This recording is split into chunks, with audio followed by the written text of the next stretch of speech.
which affirms a shared commitment to a more inclusive, human-centered, and sustainable security architecture for Nigeria. Your presence here today reinforces the idea that security is not the exclusive preserve of the armed forces, but a shared national responsibility.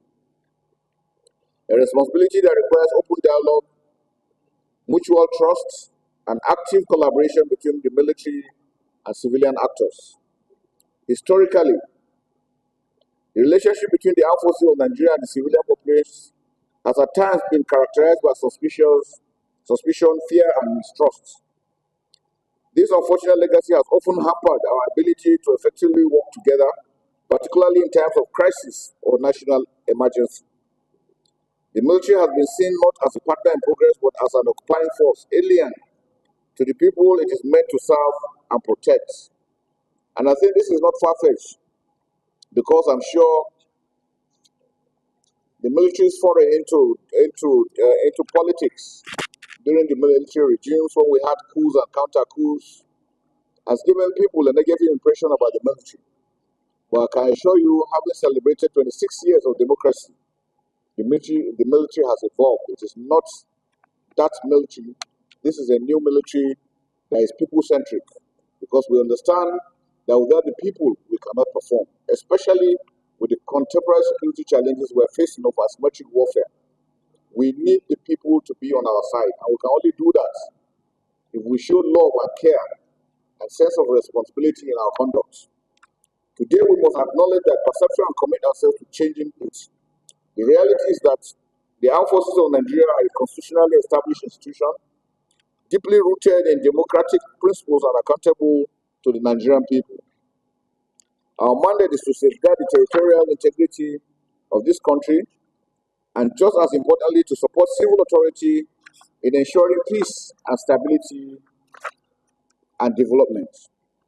This conference, therefore, is not a one-off event, but a strategic initiative conceptualized to become an annual platform for honest engagement, thoughtful reflection, and practical collaboration.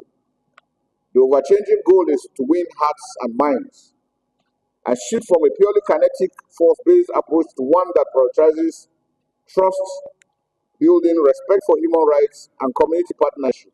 Our theme, Winning Hearts and Minds, Non-Kinetic Approach to National Security, encapsulates this new direction. It challenges us to think beyond weapons and warfare. It calls us to invest in human security, to build resilient communities, and to reinforce the idea that every Nigerian, whether in uniform or not, has a stake in the peace and prosperity of our great nation. And I think that is very critical. Every Nigerian must take ownership of Nigeria as a country. It is in this regard that this conference has been deliberately structured, participatory, and inclusive. Over the next 2 days, we will engage in panel discussion, interactive sessions, and presentation from experts, civil society actors, and security practitioners. We will also listen to stories and experiences that reveal both the successes and the challenges of civil-military engagement in various operational theaters across the country.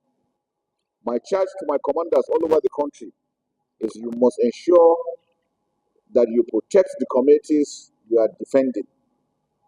And the people must understand that you are there for them and that you need them to succeed. At the end of this conference, we expect to emerge with not just recommendations, but actionable frameworks that can be embedded in our planning, operations, and community outreach programs. Our ultimate ambition is to see the armed forces of Nigeria not only respected as a formidable security force, but embraced as a trusted national partner for peace, development, and democratic consolidation. Let me take this opportunity to thank all the individuals and institutions that have contributed to the realization of this maiden edition. I particularly appreciate the Honorable Minister of Information and National Orientation, His Excellency Mohammed Idris Malagi, for accepting to serve as our special guest of honor. I've seen the DG VON that is here. SK is also here, and so many dignitaries are here. I want to say a very big thank you. You have always continued to partner with us. Let me not forget our spouses. We want to thank you very much for always being here, and our partners too that are here. Say a very big thank you. Your presence sends a strong message that national security is as much about narrative and perception as it is about strength and structure. To our traditional rulers and religious leaders, your role is highly commendable. You remain the custodians of our values, culture, and moral compass. We count on your voices in shaping public opinion and bridging divides in our communities. To our partners in civil society, the media, and academia, your critical insights and constructive feedbacks are essential. We welcome your ideas and your support as we strive to deepen professionalism, accountability, and responsiveness in all our engagements. Let me reiterate the commitment of the Armed Forces of Nigeria to this new direction, which is the people-centric security philosophy. The road to national stability and development cannot be paved by bullets alone. It must be built on the foundation of understanding, dialogue, partnership, and shared purpose. I wish us all an impactful conference and fruitful deliberations. I also want to seize the opportunity to thank the President and Commander-in-Chief of the Armed Forces of Nigeria for providing us the necessary requirements for us to carry out our task. I want to also thank all Nigerians for the support we're getting. We also commiserate with families that have lost ones and those that are injured, but the civilians, our personnel that have paid the supreme price.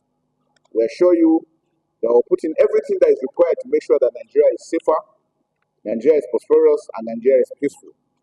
But we need your support. We cannot do it alone.